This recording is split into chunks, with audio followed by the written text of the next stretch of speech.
अस्सलाम वालेकुम जी, this is live Abbasi. एक नया दिन और एक नया क्रिकेट कैप्सूल्स का एपिसोड ऑन देसी स्पोर्ट्स। अगर अभी तक आपने देसी स्पोर्ट्स को सब्सक्राइब नहीं किया तो subscribe this YouTube channel, press the bell icon to never miss any video from my side. And देखो, चैंपियंस ट्रॉफी तो खत्म हो गई, but you know I know कि अभी पाकिस्तान की 5 मैच T20 सीरीज जो है that is going to start against New Zealand, और कल उसका पहला T20 मैच है which is going to start around 6:15 AM in the morning.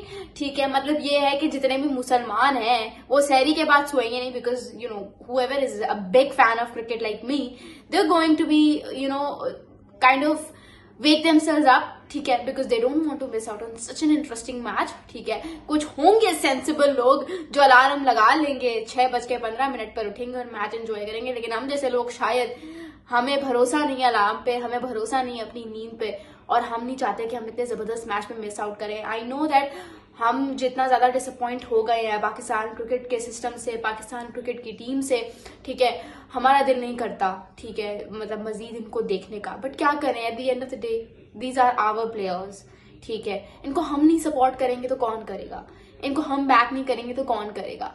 तो it's very important to root for these guys in green, और we are looking forward to get another big win. बाकी ये है कि New Zealand और पाकिस्तान के squads पे मैंने रिव्यू डाल दिया था, जिन्होंने नहीं देखा वो देख सकते हैं। न्यूजीलैंड की टीम में तो 7 मेन खिलाड़ी नहीं शामिल, बिकॉज आप लोगों को पता होगा कि 7 दिन बाद IPL स्टार्ट हो रहा है, इंडियन प्रीमियर लीग, तो बहुत सारे खिलाड़ियों ने उसकी वजह से नहीं खेला। और हमारे में बाबर आजम और शाहीन शाफरी, बाबर आजम और मोहम्मद रिजवान नहीं है, they have been dropped from our T20 side. रही बात नसीम शाह की, तो वो भी नहीं है, शाहीन और हारिस है। मुझे समझ नहीं आ रही कि अगर आप पिछले मेरे ख्याल से 2022 से एक रिकॉर्ड उठा के देखो, तो T20s में नसीम शाह की economy that was better, comparatively better as compare to Shaheen शाफरी देन हारिस ड्रॉप, और उसको ड्रॉप कर दिया, उसको ड्रॉप करके वनडे में ले आए हैं, ठीक है। और जिनको मतलब मेरे ख्याल से शुडंट हैव बीन कंसीडर्ड, मेरे ख्याल से उनको फिर रखा हुआ है। मतलब ठीक है, शाहीन और हारिस इन T20 आर बेटर, ठीक है, बट नसीम शाह को ड्रॉप नहीं करना चाहिए। दैट वाज क्या डिसीजन, वो मेरी समझ से बाहर था। अगर आप लोगों की समझ में आता है तो मुझे कमेंट्स में जरूर बताना, बट ये है। और बाकी ये है कि PSL भी स्टार्ट होगा, उस पर भी रिव्यूज आएंगे। खैर, अभी हम बात करते हैं फर्स्ट T20 मैच के बारे में। लेट्स सी के प्लेइंग 11 क्या हो सकती है, क्या हसन नवाज से ओपनिंग करवाई जाएगी, बिकॉज ये उनका डेब्यू मैच होगा, so it's going to be an interesting one. और अब्दुल समद जो है, he is going to be the first one since 2017 में देख रही थी स्टैट्स के हिसाब से कि 2017 से लेकर अभी तक अब्दुल समद वो पहले खिलाड़ी होंगे जिन्होंने PSL खेले बगैर वो जो है वो डेब्यू करेंगे पाकिस्तान की इंटरनेशनल साइड में T20s में। So it's going to be an interesting one. 2017 में फहीम अशरफ ने किया था विदाउट प्लेइंग PSL पाकिस्तान की T20 साइड के लिए डेब्यू। सो देखते हैं क्या होता है, क्या अब्दुल समद को कल के मैच में चांस मिलता है या नहीं मिलता, ये तो कल ही पता चलेगा। बट अच्छा है, अच्छा है। बहुत सारे लोग कह रहे हैं कि हसन नवाज को नहीं खेलना चाहिए कल, अब्दुल समद को नहीं खेलना चाहिए। भाई क्यों नहीं खेलना चाहिए, यही मौका है, यही मौका है, ठीक है। क्योंकि मैं देख रही थी काफी सारे स्टैट्स, और उस स्टैट में ये भी था कि हालांकि हम भी ऑलमोस्ट अपनी नई साइड खिला रहे हैं, न्यूजीलैंड भी ऑलमोस्ट अपनी सारी नई साइड खिला रहे हैं, लेकिन फिर भी अगर आप एक्सपीरियंस की बात करते हो ना, तो हमारा एक्सपीरियंस है कोई 300 मैचेस का, ठीक है, और उनका एक्सपीरियंस है 500 प्लस मैचेस का। तो यहाँ पे भी वो हमसे बाजी ले गए, क्यों? इट्स जस्ट बिकॉज के वो अपनी बायलैटरल्स में अपने यंगस्टर, अपनी बेंच स्ट्रेंथ को प्रमोट करते हैं, अनलाइक अस। हम क्या करते हैं, हम जिम्बाब्वे के अगेंस्ट, आयरलैंड के अगेंस्ट भी बाबर आजम और मोहम्मद रिजवान और बाकी सारे मेन खिलाड़ियों को खिला रहे होते, तभी उसका नतीजा ये है कि आज हमारे पास एक्सपीरियंस के नाम पे भी हम 200 गुना उनसे नीचे हैं, जस्ट बिकॉज ऑफ दिस। तो यार भाई खेलने दो उनको। बायलैटरल जीत के क्या उखाड़ लिया है आपने, कुछ भी नहीं। बायलैटरल जीत के कोई इज्जत नहीं कमाता, जो इज्जत कमाता है वो इंटरनेशनल टूर्नामेंट में कमाता है, जो इज्जत कमाता है वो ICC टूर्नामेंट जीत के, ICC टूर्नामेंट के सेमी या फाइनल्स में जाके कमाता है। उसके अलावा मैं देख रही थी कि पिच की पिक्चर आ रही थी, और उस पे क्या था भाई, उस पे ये था कि वो काफी ग्रीन टॉप बनाया हुआ है। So it's going to be difficult for Pakistani batters. एक तो हमारे ऑलमोस्ट सारे नए बैटर्स हैं, उसके अलावा न्यूजीलैंड की कंडीशंस में is going to be very favourable for their fast bowlers, ठीक है। ऑल्दो हमारे फास्ट बॉलर्स का रिकॉर्ड कंपैरेटिवली अच्छा है, शाहीन का भी अच्छा रिकॉर्ड है और हारिस रऊफ का बहुत कमाल का रिकॉर्ड है इन कंडीशंस में। तो देखते हैं कि कल हारिस रऊफ क्या करते हैं, क्या उनका बेटा उनके लिए लकी साबित हो सकता है। I don't believe in all of this, वैसे ही मैं महावरतन बोल रही हूँ कि कल क्या होता है, because Haris Rauf extremely good in such conditions, Shaheen Shah Afridi भी। सो देखते हैं कल क्या होता है, but the green top is going to be a mystery for batsmen, for our new batsmen. So what do you guys think? मुझे कमेंट्स में जरूर बताना। और उसके अलावा जो है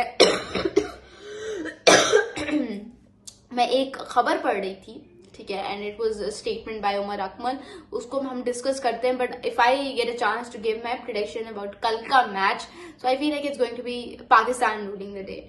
ठीक है, मुझे लगता है पाकिस्तान काफी उनको मिला है क्रिटिसिज्म, एक रियलिटी चेक मिला है। So I think it's going to be a good one for Pakistan and the day is going to be lucky. Ramzan, I don't want to get into this debate कि रमजान है, इस्लामिक महीना है, I don't know. Hard work is the key to success. Get yourself into hard work, get yourself into that zeal, get yourself into that क्या कहते हैं वो ग्राइंडनेस जो होती है, and you will rock the day। ठीक है, तो सारा मामला ये है। उसके अलावा जो उमर अकमल की स्टेटमेंट की मैं बात कर रही थी, तो उमर अकमल की स्टेटमेंट की बेसिकली बात ये थी कि यार उमर अकमल ने बोला कि मुझे पाकिस्तान के चेयरमैन, पाकिस्तान क्रिकेट बोर्ड के चेयरमैन मोहसिन नकवी, उन्होंने बोला जितने भी तुम्हारे ऊपर इल्जामात लगाए गए हैं उन सबको एक्सेप्ट कर लो। ठीक है, तो उमर अकमल ने बोला नहीं, मैं नहीं करूंगा, और उन्होंने अपना केस लड़ा और वो केस जीत गए।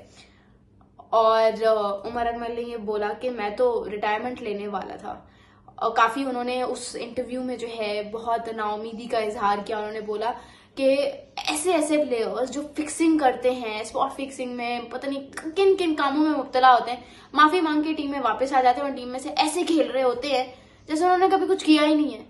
और एक मैं हूं जो अपना केस लड़ा, मेरे अगेंस्ट कुछ भी प्रूव नहीं हुआ, फिर भी मुझे खेलने नहीं दिया जाता। तो ये कहाँ का इंसाफ है। उन्होंने ये बात इस कॉन्टेक्स्ट में की, basically he was sharing his story.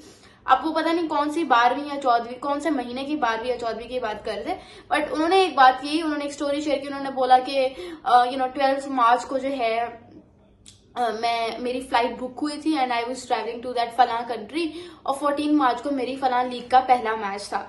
So Pakistan cricket board ने मुझे एनओसी इशू नहीं किया और कोई रीजन भी नहीं बताया कि क्यों नहीं कर रहे।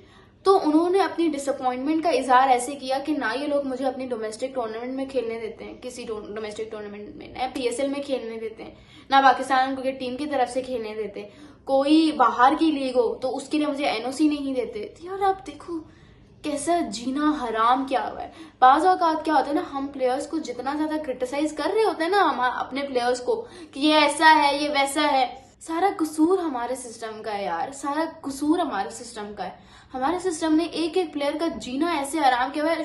उमर अकमल ने इवन ये भी बात शेयर की थी कि मेरे ऐसे हालात हो गए थे कि मैं इवन अपनी बेटी के स्कूल की फीस नहीं दे सकता था, मैं तो रिटायरमेंट लेने वाला था। मुझे कामरान अकमल, उनके जो भाई हैं, उनकी बेटी ने मना कर दिया, मेरे बच्चों ने बोला कि नहीं बाबा ऐसा ना करें। तो यार देखें, बाज़ औक़ात जो प्लेयर्स हमें काफी उल्टे ऊटपटांग नजर आ रहे होते हैं ना, वो वैसे नहीं होते। Things are way too different. ठीक है, रियलिटी कुछ होती है, हमें कुछ दिखाया जा रहा होता है। तो यार हम माफी मांगने के अलावा, अफसोस करने के अलावा, मेरा नहीं ख्याल कि हम यहाँ पे कुछ कर सकते हैं। I feel so sad for all the players who are playing under this board, because politics के अलावा, ऐसे मामलात के अलावा it's nothing else. Trust me, it's nothing else. What you guys think, मुझे कमेंट्स में जरूर बताना। उसके अलावा जुनैद खान ने एक बड़ी स्टेटमेंट दे दी है। जुनैद खान ने बोला है भाई कि मैं ये फॉर्मर क्रिकेटर्स को देख रहा हूँ कि आके बोल रहे होते हैं कि पाकिस्तान क्रिकेट टीम को ये नहीं करना चाहिए, पाकिस्तान क्रिकेट टीम को वो नहीं करना चाहिए। भाई अगर आपको लगता है कि पाकिस्तान क्रिकेट टीम को ये वो नहीं करना चाहिए, तो फिर आप खुद आके, वी वुड लव कि आप आए और आप इस पाकिस्तान क्रिकेट टीम को you guide towards the excellence, you guide towards the success. ठीक है, उन्होंने ये बोला और मेरे ख्याल से बिल्कुल ठीक बात बोली। भाई अगर आपको इतना ही मसला है तो फिर आप खुद आके सब कुछ सॉल्व करो ना। ये तो वही बात हो गई कि हम लोग सिर्फ बोलते रहते हैं ऐसे नहीं होगा, ये पॉलिटिशियंस वाली बात हो गई कि मुल्क में आके ये करेंगे वो करेंगे, और जब कुछ बन जाते हैं, कोई ओहदा मिल जाता है, कोई इलेक्शन जीत जाते हैं, तो फिर कुछ करते नहीं। कुर्सी पे कुर्सी पे आने के बाद जो है ना, सब, you know what I am trying to say, you know it better. तो वो वाला सीन है हमारे फॉर्मर क्रिकेटर्स के साथ भी। तो खैर आज की वीडियो यहीं पे खत्म होती है और आई होप कि कल का मैच पाकिस्तान जीते। What is your prediction? Do tell me in the comment below. Thank you so much. This is Laiba Abbasi signing of.